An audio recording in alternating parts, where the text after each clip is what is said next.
मैं कृषि मंत्री के नाते प्रधानमंत्री जी के आशीर्वाद से आपको ये वचन देता हूं कि हरियाणा का मान, खेती का सम्मान और किसानों की शान आगे बढ़ाने में कोई कसर नहीं छोड़ूंगा। विकसित भारत का निर्माण बिना किसान के विकसित हुए नहीं हो सकता। अगर देश में समृद्धि लानी है तो विकसित कृषि और समृद्ध किसान के संकल्प को हमें पूरा करना पड़ेगा। मेरी फसल मेरा खेत मेरा ब्यौरा, मेरी फसल मेरा ब्यौरा, मेरा पानी मेरी विरासत जैसे अनेकों बहुत महत्वपूर्ण काम हरियाणा कर रहा है। इन सब प्रयासों के लिए मैं भारत सरकार की ओर से भी हरियाणा को बधाई देता हूं। अद्भुत प्रदेश है हरियाणा, जहां दूध दही का खाना, देशों में देश हरियाणा। क्या बात है हरियाणा की। चावल में तो भारत दुनिया में नंबर 1 हो गया है। चीन को हमने पीछे छोड़ दिया है। जो धरती माँ हमें जीवन दे रही है, जिंदगी दे रही है, क्या हम उस धरती माँ की पुकार नहीं सुनेंगे? क्या उसके स्वास्थ्य की चिंता नहीं करेंगे? आज ये धरती माँ पुकार पुकार के कह रही है, धरती कहे पुकार के कि इतना खाद मत डालो, इतना पेस्टिसाइड मत डालो कि मैं खुद बीमार हो जाऊं। ये ज्यादा यूरिया, ये ज्यादा डीएपी हमारे मिट्टी के स्वास्थ्य को धीरे धीरे खराब कर रहा है। कि आपको सॉइल हेल्थ कार्ड भी कुछ दिनों बाद नहीं बनवाना पड़ेगा। आपके मोबाइल में एक ऐप आप डाउनलोड करोगे और खेत में जाके खड़े हो जाओगे हथेली पे रख के, तो आपका मोबाइल आपको बता देगा कि आपकी मिट्टी में कौन कौन से तत्व है।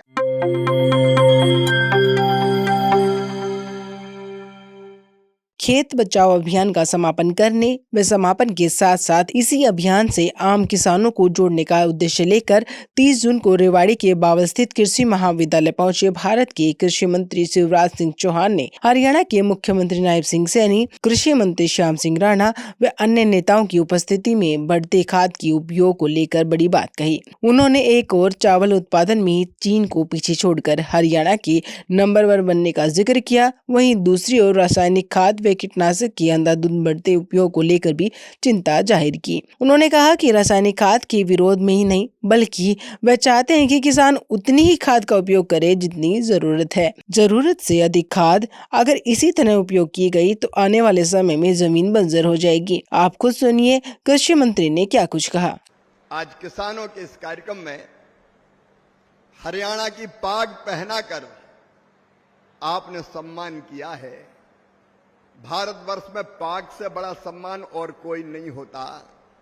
मैं कृषि मंत्री के नाते प्रधानमंत्री जी के आशीर्वाद से आपको ये वचन देता हूं कि हरियाणा का मान, खेती का सम्मान और किसानों की शान आगे बढ़ाने में कोई कसर नहीं छोड़ूंगा। कृषि मंत्री के रूप में मैं हमेशा ये मानता हूं कि किसानों की सेवा ही मेरे लिए भगवान की पूजा है। प्रधानमंत्री श्रीमान नरेंद्र मोदी जी के नेतृत्व में एक वैभवशाली, एक गौरवशाली, संपन्न, समृद्ध, शक्तिशाली, आत्मनिर्भर और विकसित भारत का निर्माण हो रहा है। लेकिन मेरे बहनों और भाइयों, विकसित भारत का निर्माण बिना किसान के विकसित हुए नहीं हो सकता। अगर देश में समृद्धि लानी है तो विकसित कृषि और समृद्ध किसान के संकल्प को हमें पूरा करना पड़ेगा। और प्रधानमंत्री जी के नेतृत्व में उस संकल्प को पूरा करने में हम कोई कसर नहीं छोड़ेंगे। लेकिन आज मैं हरियाणा के मुख्यमंत्री आदरणीय नायब सिंह सैनी जी को, उनकी पूरी टीम को हृदय से बधाई देता हूं। हरियाणा ने पूरे देश को एक नई राह दिखाई है। ये वो प्रांत है जहां 24 फसलों पर एमएसपी देने का काम किया जाता है। एक बार ताली बजा के सरकार के इस प्रयास का अभिनंदन कीजिए। लेकिन केवल एमएसपी नहीं, भावांतर भुगतान योजना भी यहां लागू है। मध्य प्रदेश में मुख्यमंत्री रहते हुए 17-18 में भावांतर भुगतान योजना मैंने शुरू की थी। लेकिन हरियाणा में तो अब बागवानी फसलों पर, सब्जियों पर, फलों पर आप भावांतर देके किसान को उसके पसीने की पूरी कीमत देते हैं। मेरी फसल मेरा खेत मेरा ब्यौरा, मेरी फसल मेरा ब्यौरा, मेरा पानी मेरी विरासत जैसे अनेकों बहुत महत्वपूर्ण काम हरियाणा कर रहा है। इन सब प्रयासों के लिए मैं भारत सरकार की ओर से भी हरियाणा को बधाई देता हूं, मुख्यमंत्री जी का अभिनंदन करता हूं। देश के कई राज्यों से को हरियाणा से सीखने की जरूरत है। मैं आपको भी बारंबार प्रणाम करता हूं। हरियाणा के मेरे बहनों और भाइयों, अद्भुत प्रदेश है हरियाणा, जहां दूध दही का खाना, देशों में देश हरियाणा। क्या बात है हरियाणा की। हरियाणा एक तरफ जहां देश के अन्न के भंडार भरता है, आज कहते हुए गर्व है कि किसी जमाने में अमेरिका से लाल गेहूं मंगाना पड़ता था हमको, आज हरियाणा जैसे राज्यों के प्रयास से देश के अन्न के भंडार भरे हैं। चावल में तो भारत दुनिया में नंबर 1 हो गया है, चीन को हमने पीछे छोड़ दिया है। और इस कृषि क्रांति में हरियाणा के किसानों की बहुत महत्वपूर्ण भूमिका है। एक तरफ खेती में अन्न के भंडार भरना हो, देश के 140 करोड़ हमारे भाई बहनों के लिए अन्न की व्यवस्था करना हो, हरियाणा सबसे आगे रहता है। दूसरी तरफ जब देश की सीमाओं की सुरक्षा करना हो तो मुझे मालूम है मेरे बहनों और भाइयों, ये बाबल रेवाड़ी यहाँ के नौजवान सबसे पहले हाथ में शस्त्र उठा के भारत माता की सीमाओं की रक्षा करने पहुंचते हैं। और तीसरे, जब देश को सम्मान दिलाने के लिए खेल कूद की प्रतियोगिता और ओलंपिक या और कोई अंतर्राष्ट्रीय प्रतियोगिता होती है, तो वहां भी हरियाणा के नौजवान एक नया इतिहास रच देते हैं। मैं हरियाणा की इस धरती को और यहाँ की जनता को बारंबार प्रणाम करता हूं। लेकिन मेरे किसान भाइयों, प्रधानमंत्री जी के मन में एक तड़प है। मुख्यमंत्री जी ने आपको बताया कि हमने अन्न के भंडार तो भर दिए, लेकिन एक दूसरा प्रभाव भी हुआ। असंतुलित और अत्यधिक खाद के कारण, पेस्टिसाइड के कारण धीरे धीरे हमारी माटी का स्वास्थ्य खराब हो रहा है। ये धरती हमारी माँ है। बहनों और भाइयों, इस धरती में पैदा किया हुआ अन्न हम खाते हैं, इसमें बहने वाली नदियों का जल हम पीते हैं और उसी का बना हुआ खून हमारी रगों में दौड़ता है। ये धरती हमें जीवन देती है। जो धरती माँ हमें जीवन दे रही है, जिंदगी दे रही है, क्या हम उस धरती माँ की पुकार नहीं सुनेंगे? क्या उसके स्वास्थ्य की चिंता नहीं करेंगे?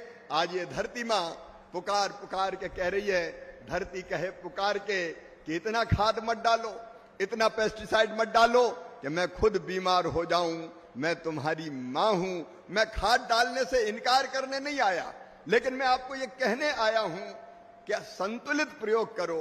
अगर किसी डॉक्टर के पास आप जाओ और डॉक्टर वो दवाई दे दे जिसकी आपको जरूरत ही नहीं है, तो आपकी तबीयत अच्छी होगी कि खराब होगी?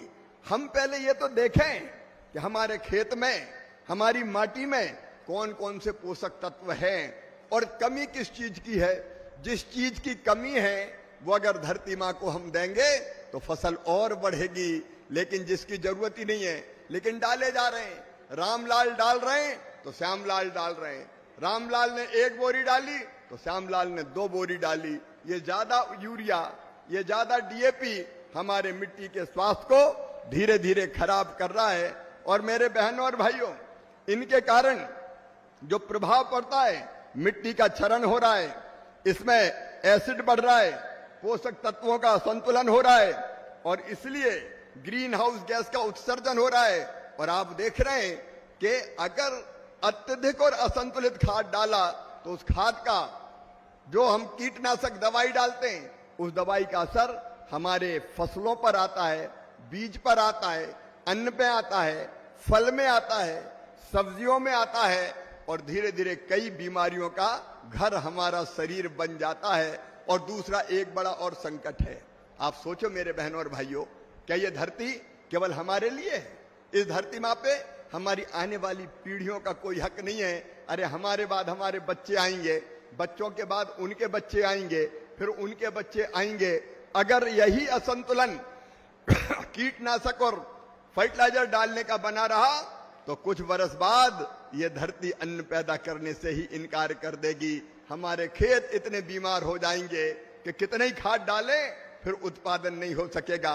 इसलिए मैं हाथ जोड़ के कृषि मंत्री के रूप में आज आपसे ये प्रार्थना करने आया हूं, आप जरूर खाद डालिए, लेकिन संतुलित खाद डालिए।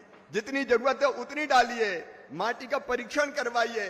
मिट्टी को जिन तत्वों की जरूरत है वो खाद के रूप में दीजिए, सॉइल हेल्थ कार्ड का उपयोग कीजिए। अब तो टेक्नोलॉजी का इस्तेमाल करके हम ये कोशिश कर रहे हैं किसान भाइयों कि आपको सॉइल हेल्थ कार्ड भी कुछ दिनों बाद नहीं बनवाना पड़ेगा। आपके मोबाइल में एक ऐप आप डाउनलोड करोगे और खेत में जाके खड़े हो जाओगे हथेली पे रख के, तो आपका मोबाइल आपको बता देगा कि आपकी मिट्टी में कौन कौन से तत्व है और उसके हिसाब से कितनी खाद डालनी चाहिए। तो ये काम भी हम कर रहे हैं ताकि आपको परेशानी ना हो टेक्नोलॉजी का उपयोग करके।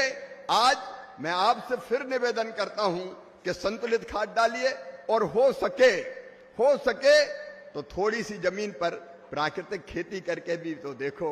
आप जानते हैं गुजरात के राज्यपाल, हमारे हरियाणा के हमारे साथी कितना प्रयत्न कर रहे हैं। सचमुच में अगर सही ढंग से, आचार्य देवव्रत की बात मैं कर रहा हूं, सही ढंग से अगर प्राकृतिक खेती की जाए तो सच में उत्पादन कम नहीं होता। हमने ये कीटनाशक और खाद डाल के धरती में जितने सूक्ष्म जीव हैं उनको मार डाला। केंचुआ आजकल कहीं खेतों में दिखाई नहीं पड़ता। समय की कमी है, मुझे अरुणाचल प्रदेश जाना है, इसलिए मैं निवेदन करता हूं कि एक संतुलित खाद डालें, खेत के एक छोटे हिस्से में प्राकृतिक खेती करने की कोशिश भी करें। देखो मेरे भाइयों, जलवायु से, प्रकृति से अगर ज्यादा खिलवाड़ हुआ तो ये प्रकृति हमें माफ नहीं करेगी। आजकल आप टीवी खोलो रात में तो यूरोप में गर्मी से लोग मर रहे हैं। 42-44 डिग्री सेंटीग्रेड तापमान हो गया, हाहाकार मचा है यूरोप में। अभी अल नीनो का खतरा मंडरा रहा है। अल नीनो हरियाणा में भी माननीय मुख्यमंत्री जी 4 जिले ऐसे हैं जहां अत्यधिक कम बारिश होने की आशंका है और इसलिए हम कोशिश कर रहे हैं कि अल नीनो के प्रभाव के कारण जो पानी कम होगा उसमें कैसी खेती किसान करें, कम पानी की जल्दी आने वाली फसलें, उसका भी हम इंतजाम कर रहे हैं, उसके बीज का भी इंतजाम हम कर रहे हैं ताकि हम कम पानी में अच्छी फसल ले सकें। और धान के अलावा मैं बधाई देना चाहता हूं हरियाणा को, चावल, अगर चावल की जगह दलहन आप लगाएंगे कोई तो 8,000 रुपया प्रति एकड़ की दर से किसान को आप राहत की राशि प्रदान करते हैं। ऐसे अनेकों प्रयोग हरियाणा ने किए हैं जो देश को दिशा देने का काम कर रहे हैं। और इसलिए आज मैं आपसे हाथ जोड़ के, आपका सेवक, आपका कृषि मंत्री आपसे ये कहने आया है कि धरती को बचाना मेरे बहनों और भाइयों, ताकि आने वाली पीढ़ियों के लिए भी यह धरती अन्न उत्पादित कर सके। आप खेत बचाओ, धरती बचाओ। आज समापन नहीं हो रहा खेत बचाओ का, आज से नया प्रारंभ हो रहा है। अभियान समाप्त है लेकिन मिशन आज प्रारंभ हो रहा है। और आदरणीय सैनी जी, कृषि मंत्री के नाते मैं भी ये संकल्प करता हूं किसी न किसी अभियान में हर सप्ताह चलाऊंगा, क्योंकि धीरे धीरे मानसिकता में परिवर्तन होता है। ये काम ना तो मैं छोड़ूंगा ना आप छोड़ें और धीरे धीरे परिवर्तन आएगा, ये मेरा विश्वास है। और आपके नेतृत्व में, प्रधानमंत्री जी के आशीर्वाद से हरियाणा देश के सभी राज्यों को नई दिशा दिखाएगा। आपको बहुत बहुत धन्यवाद। एक बार मेरे साथ आप संकल्प लीजिए कि हम खेत बचाएंगे। मैं खाद डालने से मना नहीं कर रहा, संतुलित खाद डालेंगे, जितनी जरूरत है उतना खाद डालेंगे। इसमें हम सरकार का सहयोग करेंगे और बाकी किसानों को भी जगाएंगे। ये संकल्प आज हम सब यहां खेत बचाओ अभियान में लें। आप तैयार हैं क्या? तैयार हैं क्या? तो अपनी अपनी जगह खड़े हो जाएं, अपनी अपनी जगह खड़े हो जाएं, दोनों हाथ ऊपर उठाएं। बहनें भी खड़ी हो जाएं क्योंकि उनके बिना खेती बाड़ी नहीं चलती। दोनों हाथ ऊपर उठाएं, दोनों मुट्ठी बांधें और भारत माता की जय बोल के खेत बचाओ अभियान से हम जुड़ेंगे। इसका संकल्प लें, प्रधानमंत्री जी के संकल्प को पूरा करने का संकल्प लें। बोलिए भारत माता की, भारत माता की। हरियाणा की इस पवित्र धरा को और आप सबको प्रणाम। आज तो मुझे अरुणाचल जाना है इसलिए जल्दी जाऊंगा, लेकिन वीर सिंह जी जैसे लोग बहुत वर्षों बाद मिले, फिर जल्दी लौट के आऊंगा। और मुख्यमंत्री जी, हरियाणा के कृषि विकास के लिए हम लोग रोड मैप भी बनाएंगे। हरियाणा देश को राह दिखाएगा और हम कदम से कदम और कंधे से कंधा मिलाकर हरियाणा के साथ चलेंगे। बहुत बहुत धन्यवाद, प्रणाम, नमस्कार।